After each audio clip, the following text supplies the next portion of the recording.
Brasil viveu os ciclos do pau-brasil, do açúcar e do ouro. No Império, começou o ciclo do café, também voltado à exportação e produzido por escravos. Um ano depois da abolição, chegou a República. O ciclo do café acabou em 1929, quando o mundo quebrou. O Brasil se recuperou e viveu décadas de crescimento. Até as duas crises do petróleo, que geraram a crise da dívida externa e o aumento da inflação. Na democracia, os problemas continuaram. Com o Plano Cruzado, a inflação foi controlada, o crescimento voltou, a população consumiu euforicamente. Mas logo veio a frustração. Com o fracasso, o Brasil caía numa nova crise.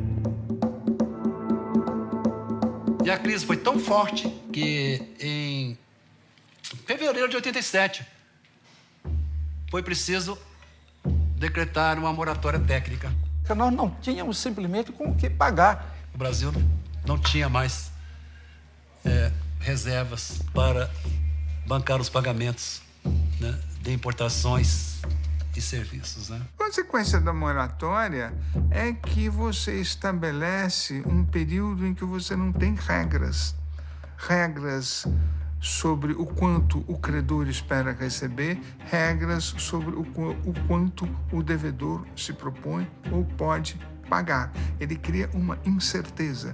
E isso, para o funcionamento dos mercados, é a pior coisa que possa haver. A moratória foi um efeito extremamente deletério, porque atrasou o nosso desenvolvimento muitos anos. Longos anos de padecimento até que o país pudesse ser novamente aceito na comunidade internacional. Não tivemos entrada nenhuma de capital no Brasil. E não se podia fazer acordo naquela época com o FMI. O FMI era considerado o Beelzebub naquela época.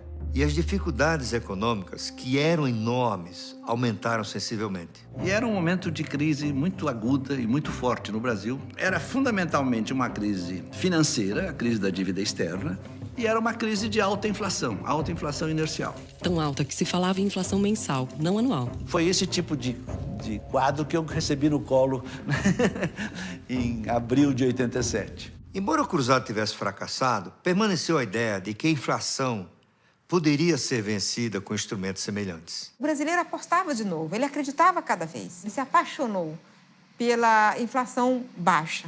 O Brasil gerou uma obsessão de tentar fazer o cruzado certo. Vamos ver o que deu errado no cruzado, que vão dessa vez fazer certo. Eu tratei de fazer um plano de controle da inflação, que ficou chamado como Plano Bresser.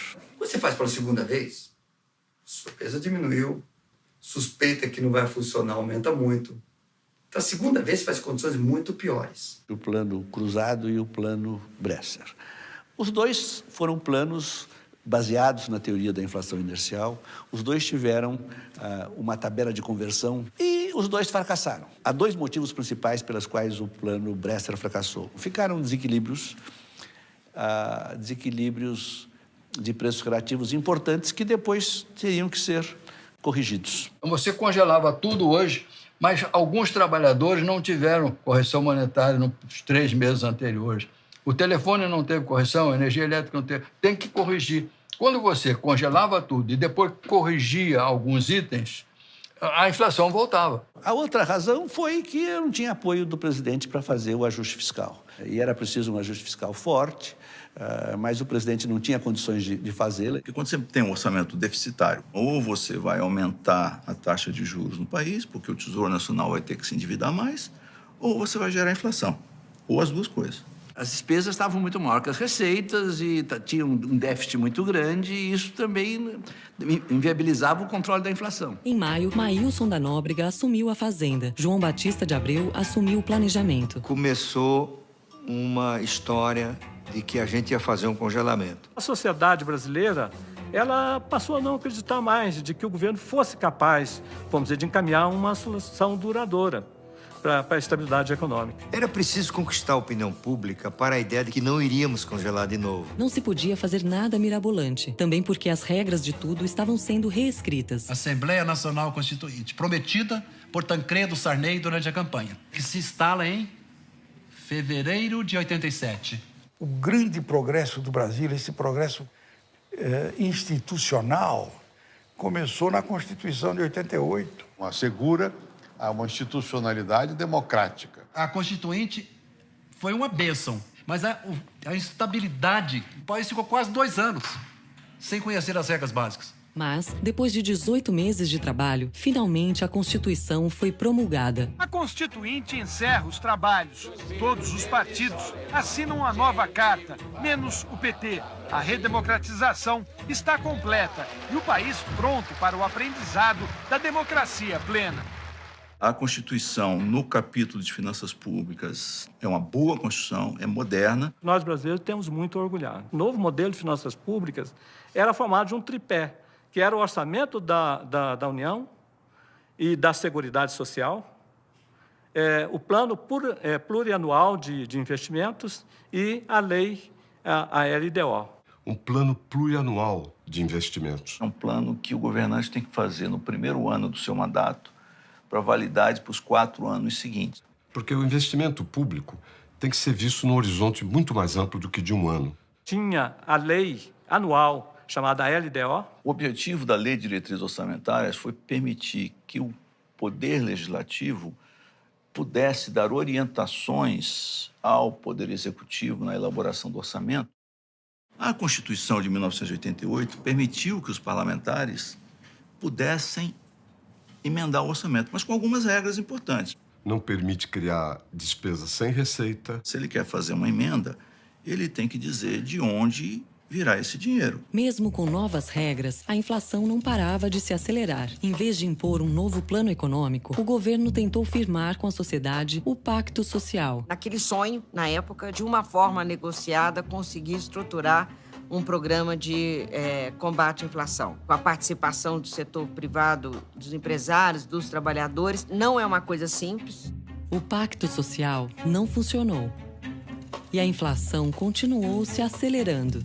A série de congelamentos virou uma profecia que se autorrealizava. O processo inflacionário se tornou crônico.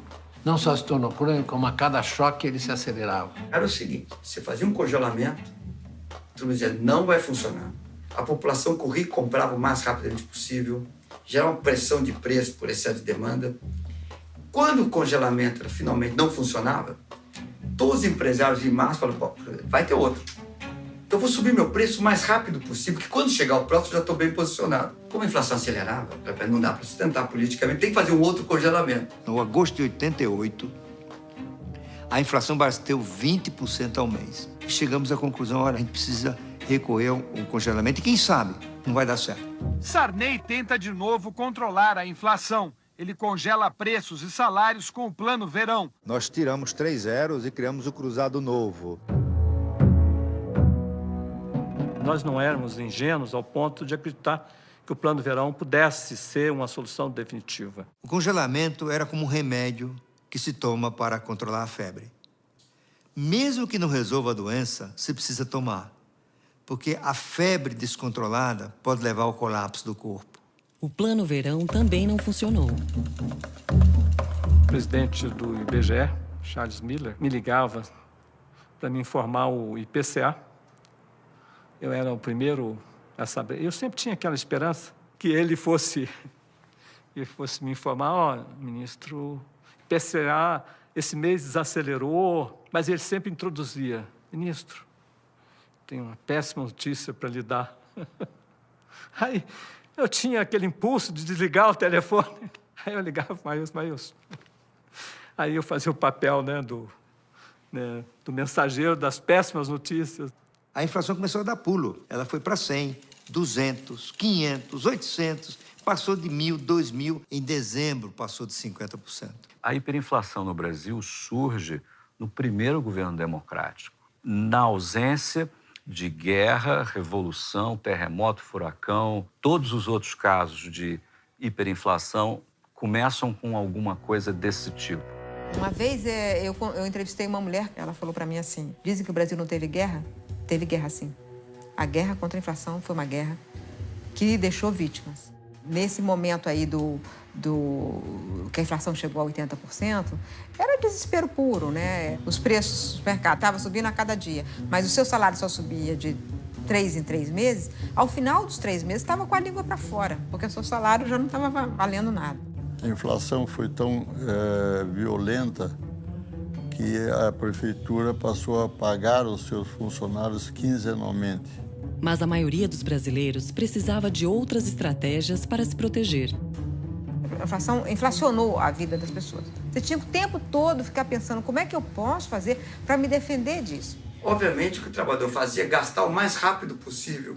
Pegar o salário e ir correndo para o supermercado. Quer dizer, as compras eram feitas todas de uma vez só. A sociedade gastava, isso é engraçado falar hoje, um tempo absurdo procurando preço, procurando coisa barata. Primeiro, onde é que estão as promoções? Então, eu levava as crianças e todas elas eram treinadas para fazer essas compras. Olha onde que estão remarcando, vai correndo e passa na frente do remarcador. Você pegar antes dele remarcar, porque a máquina chegava e podia aumentar em 30%, em 40% aquele preço. E você vai lá na fila do coisa que já estão chegando lá, já vai aumentar o preço da carne. O carrinho era assim, o que não era perecível você comprava em grande quantidade. As pessoas estocavam compulsivamente. E freezer era ótimo, porque você colocava as carnes ali, né, e segurava o mês inteiro, né? Tinha medo de que fosse faltar algum produto. Quando começou a sumir, começou aquele desespero da acumulação.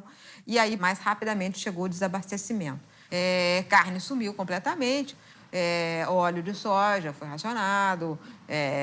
Açúcar foi racionado. Teve momentos que feijão era racionado. Surgia a informação de que ia subir a gasolina. E aí todo mundo saía correndo de onde tivesse, largava a mesa de trabalho, largava o que estava fazendo, largava filho com alguém, com o vizinho, e saía correndo com o carro para o posto de gasolina, porque você ia ganhar ter um ganho de 30%, pelo menos naquele tanque, né? Você vivia uma ilusão monetária, você não sabia o valor das coisas. Você olhava para uma coisa, você não sabia se ela era caríssima ou se você estava fazendo o melhor negócio da sua vida. Se você comprou a 10, amanhã ia estar a 20. E podia ser um bom negócio ser 20, porque no próximo mercado podia ser 25. Aconteceu várias vezes comigo. Com a idade, eu fiquei míope. Eu olhava o produto lá longe e achava... Estava na dúvida, é 10 ou 100?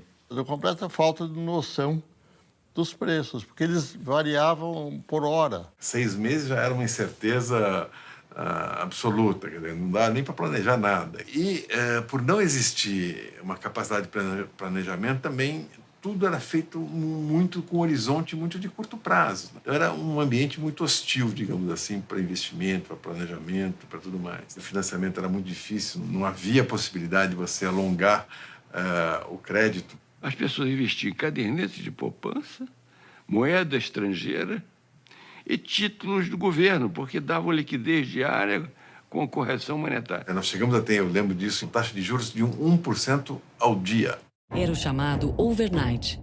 Os pobres não tinham acesso a contas de overnight na época, protegidas da inflação. Tinha 40% da população, no máximo, com dinheiro no banco. E eu, que não tinha conta no banco, que recebia o salário, estava perdido, porque a inflação comia o salário, aumentava, portanto, mantinha e ampliava o número de pobres no Brasil. Existe uma ligação direta, mais inflação leva a maior desigualdade. Então, combater a inflação é prioridade com a distribuição de renda e tornar a sociedade mais justa. O pior número foi 89, foi o ápice da desigualdade brasileira. Foi o período onde a inflação atingiu o patamar mais alto, e talvez não por coincidência. A gente era mais ou menos concorrente direto da África do Sul na época do apartheid.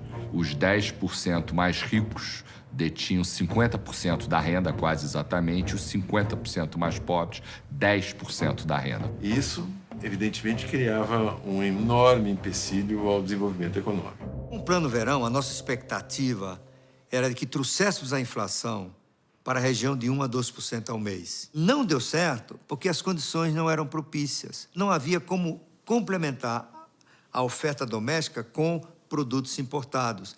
Também não havia financiamento. O Brasil ainda estava em moratória. O Plano Verão padecia, da mesma maneira que os outros planos, de um ajuste fiscal, mas é um governo que não tinha absolutamente nenhuma base política no Congresso Nacional. E começaram também a faltar condições políticas de uma ação mais forte do Ministério da Fazenda em termos de inflação. Eu e João Batista não sabíamos mais o que fazer. Nós nos sentíamos como dois comandantes de um navio, já todo aboroado, sem nenhuma orientação, sem nenhuma eletrônica de bordo, digamos assim, todavia, precisando chegar em algum porto, qualquer que fosse ele. Um porto seguro significava concluir o mandato do presidente Sarney, assegurar que as eleições ocorressem da forma mais pacífica possível e que, apesar da inflação, de alguma desorganização, entregássemos o país ao novo governo. Então, a expectativa que um novo presidente pudesse mudar as coisas. O novo presidente, aí sim, com força política, com bases políticas sólidas, pudesse, então, propor um programa efetivo de estabilização econômica. O eterno Ulisses, um histórico Brizola e o persistente Maluf estão entre os candidatos. Fernando Henrique apoia o tucano Mário Covas. O ex-operário Lula conquista as esquerdas. Collor, com 28% dos votos, e Lula, com 16%, vencem o primeiro turno. Covas e Brizola sobem ao palanque de Lula no segundo turno. E Fernando Henrique também participa do comício que fecha a campanha do PT.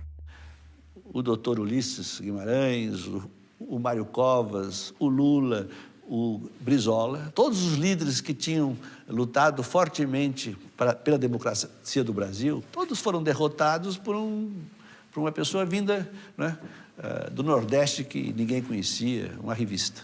E o Brasil, então, elege em eleições livres e limpas, democráticas, o primeiro presidente eleito diretamente depois da ditadura, Fernando Collor de Mello.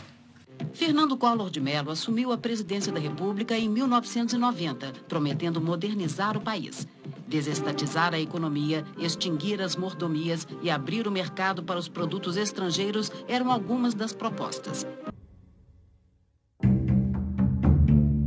Uma vitória do presidente Collor nas urnas que trouxe algum tipo de expectativa ou de esperança de que algo fosse feito com relação à inflação. É o primeiro presidente eleito, né? Mesmo quem não votou nele achava que podia ser um novo momento. Quando saímos do governo em março de 1990, a inflação chegou a 84% ao mês. E o Collor dizendo, né, que tinha uma bala de prata, né, para ser disparada contra a inflação. Então, a bala de prata foi o plano Collor. No primeiro dia de governo, Collor anunciou um novo pacote econômico. As medidas, costuradas pela ministra da Economia, Zélia Cardoso de Mello, deixaram o país perplexo. Quem tinha poupança, aplicações ou até cruzados na conta corrente, teve o dinheiro confiscado. O plano Collor, então, ele vem dessa uma tentativa de resolver a inflação através de um choque diferente dos anteriores. Se acreditou que se a moeda em circulação fosse reduzida substancial e repentinamente, a inflação acabaria. O plano Collor foi um desastre. Era difícil que pudesse ser pior. O plano Collor é uma coisa, de um lado, uma doideira, né, brasileira. O que aconteceu no plano Collor é de que ele não tinha plano coisa nenhuma. O tiro saiu pela culatra. Em matéria de violência econômica, a experiência do plano Collor foi como alguns dos planos de reforma monetária feitos depois da Segunda Guerra na Europa. Parecia uma guerra entre o governo e a sociedade. Ele não foi só violento. Ele desorganizou a vida monetária nacional. As pessoas os bancos não sabiam o que fazer, as regras não chegavam, mudavam todo dia a portaria. Estava cheio de erros, as tabelas, os números. Era uma confusão. Ao mesmo tempo, o plano trouxe também a extinção de vários órgãos estatais. Houve a abertura comercial, houve a abertura financeira. Abertura da economia, um início de um programa de privatização. Teve um ajuste fiscal monumental. E teve um ajuste monetário também extraordinário, né? E também uma abertura muito rápida e forte da economia. Havia uma lista com mais de 3 mil produtos cuja importação era proibida. O controle principal era de produtos supérfluos, carros caros e outras coisas desse tipo. Entregamos o governo ao presidente Collor com apenas 500 itens que eram proibidos de serem importados. E de uma hora para outra, as lojas começaram a se encher de máquina fotográfica, computador, geladeira, produto importado, eletrônico, som. O plano Collor derrubou a inflação, mas o preço foi alto. O PIB caiu mais de 4%. O plano impôs à economia brasileira um choque muito forte, né, que provocou uma queda expressiva da atividade econômica. De preço tinha 3 alternativas. Ou ela entrava num processo violento de reestruturação e saía eficiente do outro lado, ou ela dizia, não dou conta e quebra, ou a terceira, que salva a empresa e morre o dono, ou seja, venda. O número de empresas que faliu foi enorme. A indústria, em grande parte, parou. Por quê? Porque ela agora estava exposta à competição internacional, ela precisaria ganhar eficiência. Esse era o Brasil acostumado a não preocupar com custo, a não preocupar com eficiência, né, a ir atrás do governo para fixar preço. Foi o início do amadurecimento da economia brasileira, incluindo o governo, incluindo o setor privado, incluindo trabalhadores. A ordem do dia passa a ser, vamos fazer as reformas, vamos fazer as reformas. Que reformas eram essas? Era uma privatização. As primeiras privatizações de grandes empresas estatais começaram a acontecer no governo dele. E depois eles foram se tornando uma rotina. A desestatização começou a ficar moda. É ali que se traz a semente de que o Estado herdado dos militares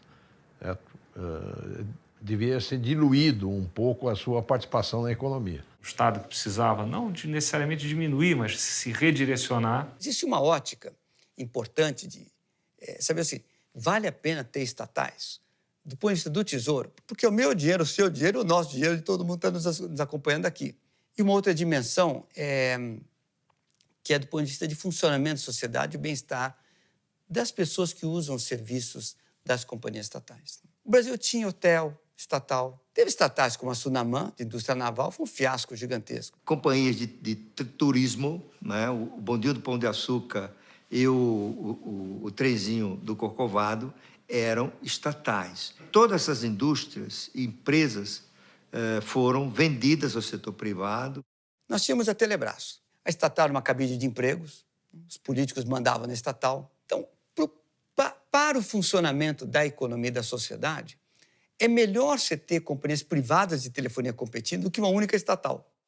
A economia toda mudou, mas no controle da inflação, o Plano Collor fracassou. No Plano Collor foi feito um enorme ajuste fiscal, foi feito um enorme ajuste monetário, foi feito o congelamento e a inflação não acabou. Então, vamos dizer, houve a segunda tentativa, o chamado Plano Collor 2. Que era a saída do congelamento de preço. Então, nós inventamos o seguinte, você tinha preço congelado, preço controlado, liberdade vigiada e preço liberado. Preço agora não era uma variável que o mercado que dava. O Plano Collor 2 também não funcionou. Houve uma crescente resistência também da sociedade ao plano na medida em que ele não dava resultados, né? A popularidade do presidente começou a cair desde o primeiro dia do governo devido à violência do plano. E continuou caindo devido ao fracasso do plano e às denúncias de corrupção. Fernando Collor de Mello envolveu em denúncias de corrupção. Milhares de jovens com as caras pintadas pediram em coro a saída de Collor. O presidente renunciou em 1992, em meio ao processo de impeachment. Pusemos um presidente fora, fizemos um impeachment. Usando apenas as instituições e não a força das armas. Ele assinou, tomou um helicóptero, foi embora. O Itamar virou presidente nessas condições. O Itamar Franco, né, que vai ter que novamente lidar com as questões fundamentais, entre elas, né, especialmente a inflação. Mas como é que você administra um país com 2.700% de inflação? É impossível. Depois de empossar 3 ministros da Fazenda, em apenas 6 meses... Você teve o convite, né, do presidente Itamar ao então chanceler Fernando Henrique para assumir o Ministério da Fazenda. Quando eu acordei no dia seguinte, eu era ministro da Fazenda e não do exterior. Bom, evidentemente a maior dificuldade era a inflação. Era o grande problema.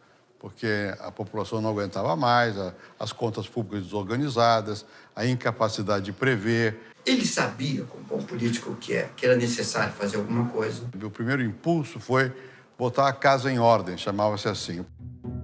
Havia muito a arrumar e o presidente reuniu grandes economistas para ajudá-lo.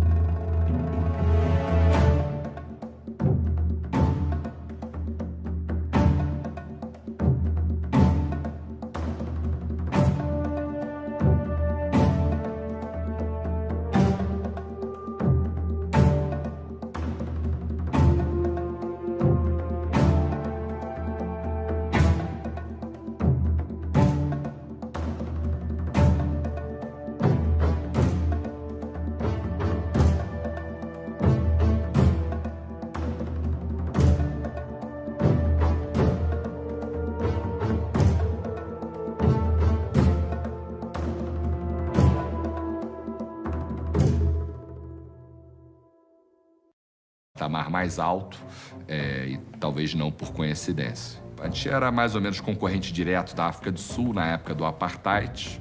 Os 10% mais ricos detinham 50% da renda, quase exatamente, os 50% mais pobres, 10% da renda. Isso, evidentemente, criava um enorme empecilho ao desenvolvimento econômico. Com o Plano Verão, a nossa expectativa era de que trouxéssemos a inflação para a região de 1 a 2% ao mês. Não deu certo porque as condições não eram propícias. Não havia como complementar a oferta doméstica com produtos importados. Também não havia financiamento. O Brasil ainda estava em moratória. O Plano Verão padecia, da mesma maneira que os outros planos, de um ajuste fiscal, mas é um governo que não tinha absolutamente nenhuma base política no Congresso Nacional. E começaram também a faltar condições políticas de uma ação mais forte do Ministério da Fazenda em termos de inflação.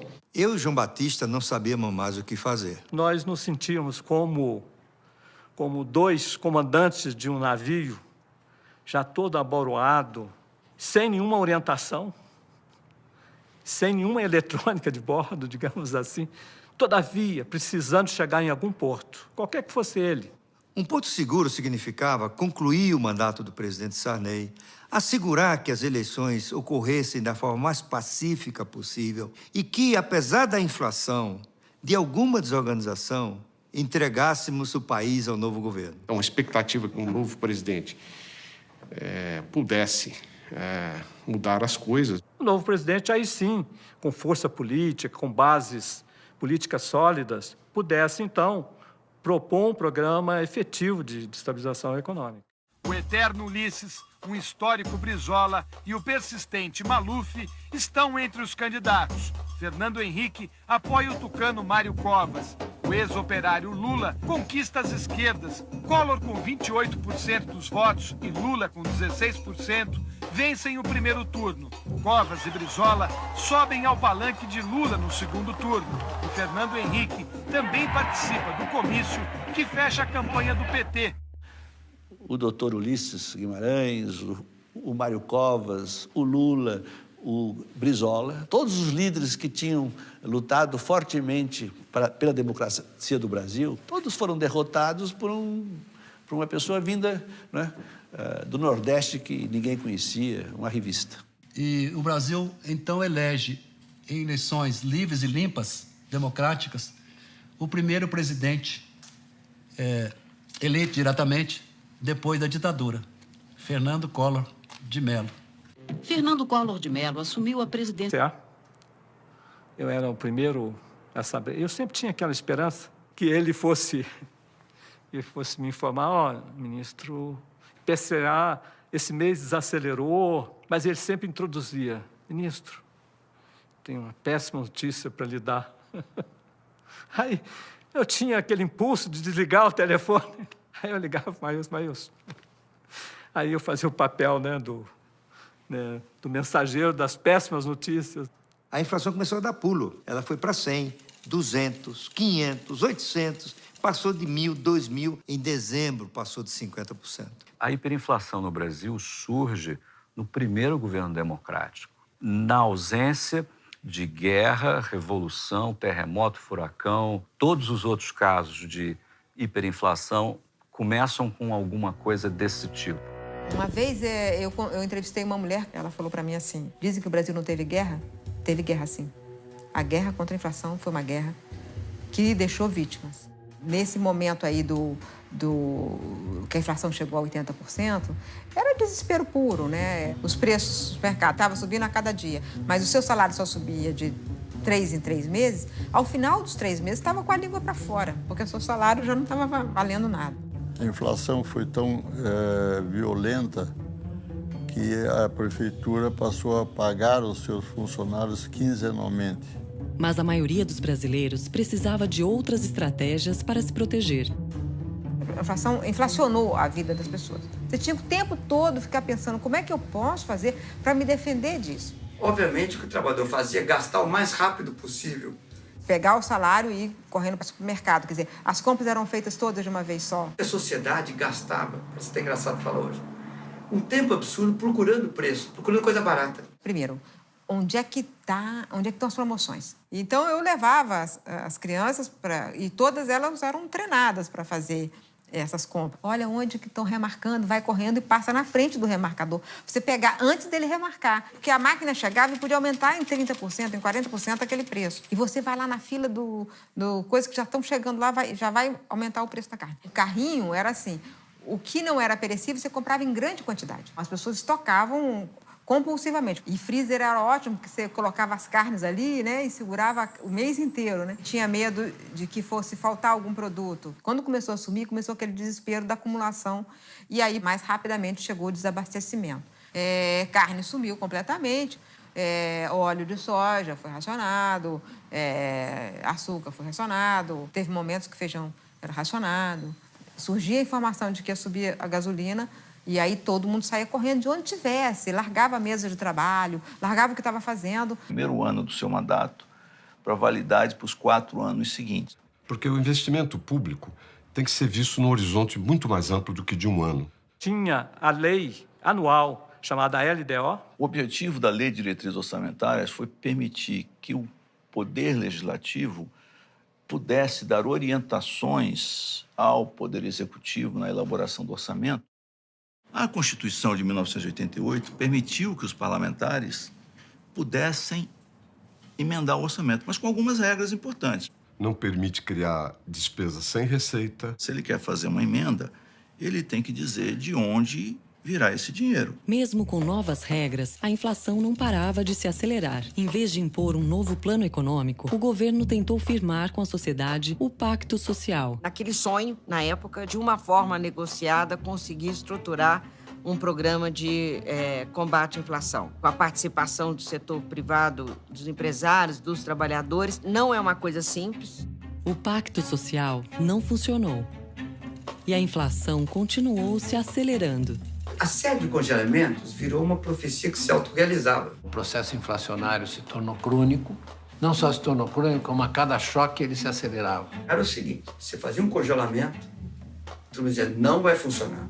A população corria e comprava o mais rapidamente possível, gerava uma pressão de preço por excesso de demanda. Quando o congelamento finalmente não funcionava, todos os empresários em massa falaram, vai ter outro. Então eu vou subir meu preço o mais rápido possível, porque quando chegar o próximo eu já estou bem posicionado. Como a inflação acelerava, não dá para sustentar politicamente, tem que fazer um outro congelamento. No agosto de 88, a inflação bateu 20% ao mês. Chegamos à conclusão, olha, a gente precisa recorrer ao congelamento e quem sabe não vai dar certo. Sarney tenta de novo controlar a inflação. Ele congela preços e salários com o Plano Verão. Nós tiramos 3 zeros e criamos o Cruzado Novo. Nós não éramos ingênuos ao ponto de acreditar que o Plano Verão pudesse ser uma solução definitiva. O congelamento era como um remédio que se toma para controlar a febre. Mesmo que não resolva a doença, se precisa tomar, porque a febre descontrolada pode levar ao colapso do corpo. O Plano Verão também não funcionou. O presidente do IBGE, Charles Miller, me ligava para me informar o IPCA. Eu era o primeiro a saber. Eu sempre tinha aquela esperança que ele fosse me informar, ministro, IPCA esse mês desacelerou, mas ele sempre introduzia, ministro, tenho uma péssima notícia para lhe dar. Aí eu tinha aquele impulso de desligar o telefone. Aí eu ligava para o Maílson. No plano econômico, o governo tentou firmar com a sociedade o Pacto Social. Naquele sonho, na época, de uma forma negociada, conseguir estruturar um programa de combate à inflação. Com a participação do setor privado, dos empresários, dos trabalhadores, não é uma coisa simples. O Pacto Social não funcionou. E a inflação continuou se acelerando. A série de congelamentos virou uma profecia que se autorrealizava. O processo inflacionário se tornou crônico. Não só se tornou crônico, como a cada choque ele se acelerava. Era o seguinte, você fazia um congelamento, todo mundo dizia, não vai funcionar. A população corria e comprava o mais rapidamente possível, gerava uma pressão de preço por excesso de demanda. Quando o congelamento finalmente não funcionava, todos os empresários em massa falaram, vai ter outro. Então eu vou subir meu preço o mais rápido possível, porque quando chegar o próximo eu já estou bem posicionado. Como a inflação acelerava, não dá para sustentar politicamente, tem que fazer um outro congelamento. No agosto de 88, a inflação bateu 20% ao mês. Chegamos à conclusão, olha, a gente precisa recorrer ao congelamento e quem sabe não vai dar certo. Sarney tenta de novo controlar a inflação. Ele congela preços e salários com o Plano Verão. Nós tiramos 3 zeros e criamos o Cruzado Novo. Nós não éramos ingênuos ao ponto de acreditar que o Plano Verão pudesse ser uma solução definitiva. O congelamento era como um remédio que se toma para controlar a febre. Mesmo que não resolva a doença, se precisa tomar, porque a febre descontrolada pode levar ao colapso do corpo. O Plano Verão também não funcionou. O presidente do IBGE, Charles Miller, me ligava para me informar o IPCA. Eu era o primeiro a saber. Eu sempre tinha aquela esperança que ele fosse me informar, ó, ministro, IPCA esse mês desacelerou, mas ele sempre introduzia, ministro, tenho uma péssima notícia para lhe dar. Aí eu tinha aquele impulso de desligar o telefone. Aí eu ligava, Maílson. Aí eu fazia o papel do mensageiro das péssimas notícias. A inflação começou a dar pulo. Ela foi para 100, 200, 500, 800, passou de 1.000, 2.000. Em dezembro, passou de 50%. A hiperinflação no Brasil surge no primeiro governo democrático, na ausência de guerra, revolução, terremoto, furacão. Todos os outros casos de hiperinflação começam com alguma coisa desse tipo.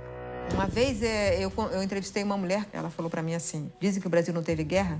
Teve guerra sim. A guerra contra a inflação foi uma guerra que deixou vítimas. Nesse momento aí que a inflação chegou a 80%. Abertura da economia, um início de um programa de privatização. Teve um ajuste fiscal monumental. E teve um ajuste monetário também extraordinário, né? E também uma abertura muito rápida e forte da economia. Havia uma lista com mais de 3.000 produtos cuja importação era proibida. O controle principal era de produtos supérfluos, carros caros e outras coisas desse tipo. Entregamos o governo ao presidente Collor com apenas 500 itens que eram proibidos de serem importados. E de uma hora para outra, as lojas começaram a se encher de máquina fotográfica, computador, geladeira, produto importado, eletrônico, som. O Plano Collor derrubou a inflação, mas o preço foi alto. O PIB caiu mais de 4%. O plano impôs à economia brasileira um choque muito forte, né, que provocou uma queda expressiva da atividade econômica. A empresa tinha 3 alternativas. Ou ela entrava num processo violento de reestruturação e saía eficiente do outro lado, ou ela dizia, não dou conta e quebra, ou a terceira, que salva a empresa e morre o dono, ou seja, venda. O número de empresas que faliu foi enorme. A indústria, grande parte, parou. Por quê? Porque ela agora estava exposta à competição internacional, ela precisaria ganhar eficiência. Esse era o Brasil acostumado a não preocupar com custo, a não preocupar com eficiência, né, a ir atrás do governo para fixar preço. Foi o início do amadurecimento da economia brasileira, incluindo o governo, incluindo o setor privado, incluindo trabalhadores. A ordem do dia passa a ser, vamos fazer as reformas, vamos fazer as reformas. Que reformas eram essas? Era uma privatização. As primeiras privatizações de grandes empresas estatais começaram a acontecer no governo dele. E depois eles foram se tornando uma rotina. A desestatização começou a ficar moda.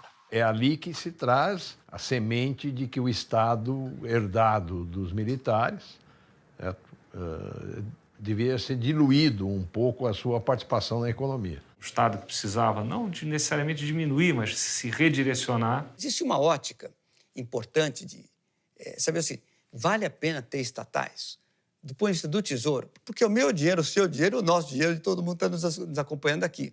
E uma outra dimensão que é do ponto de vista de funcionamento da sociedade e bem-estar das pessoas que usam os serviços das companhias estatais. O Brasil tinha hotel estatal. Teve estatais como a Sunamã, de indústria naval, foi um fiasco gigantesco. Companhias de turismo, né? O Bondinho do Pão de Açúcar e o trenzinho do Corcovado eram estatais. Todas essas indústrias e empresas foram vendidas ao setor privado. Nós tínhamos a Telebrás. Chegamos ao ponto de acreditar que o Plano Verão pudesse ser uma solução definitiva. O congelamento era como um remédio que se toma para controlar a febre. Mesmo que não resolva a doença, se precisa tomar, porque a febre descontrolada pode levar ao colapso do corpo. O Plano Verão também não funcionou. O presidente do IBGE, Charles Miller, me ligava para me informar o IPCA. Eu era o primeiro a saber. Eu sempre tinha aquela esperança que ele fosse me informar, ó, ministro, IPCA esse mês desacelerou, mas ele sempre introduzia, ministro, tenho uma péssima notícia para lhe dar. Aí eu tinha aquele impulso de desligar o telefone. Aí eu ligava, Maílson. Aí eu fazia o papel, do mensageiro das péssimas notícias. A inflação começou a dar pulo. Ela foi para 100, 200, 500, 800, passou de 1.000, 2.000. Em dezembro, passou de 50%. A hiperinflação no Brasil surge no primeiro governo democrático, na ausência de guerra, revolução, terremoto, furacão. Todos os outros casos de hiperinflação começam com alguma coisa desse tipo. Uma vez eu entrevistei uma mulher, ela falou para mim assim, dizem que o Brasil não teve guerra? Teve guerra sim. A guerra contra a inflação foi uma guerra que deixou vítimas.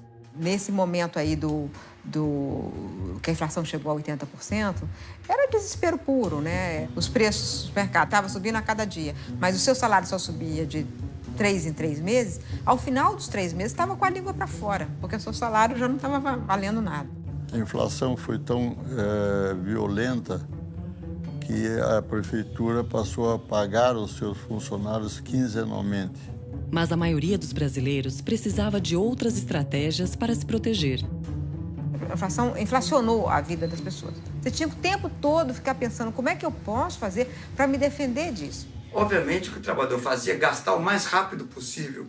Pegar o salário e ir correndo para o supermercado. Quer dizer, as compras eram feitas todas de uma vez só. A sociedade gastava, isso é engraçado falar hoje, um tempo absurdo procurando preço, procurando coisa barata. Primeiro, onde é que estão as promoções? Então, eu levava as crianças e todas elas eram treinadas para fazer essas compras. Olha onde que estão remarcando, vai correndo e passa na frente do remarcador. Você pegar antes dele remarcar, porque a máquina chegava e podia aumentar em 30%, em 40% aquele preço. E você vai lá na fila do coisa que já estão chegando lá, já vai aumentar o preço da carne. O carrinho era assim, o que não era perecível você comprava em grande quantidade. As pessoas estocavam compulsivamente. E freezer era ótimo, porque você colocava as carnes ali, né, e segurava o mês inteiro.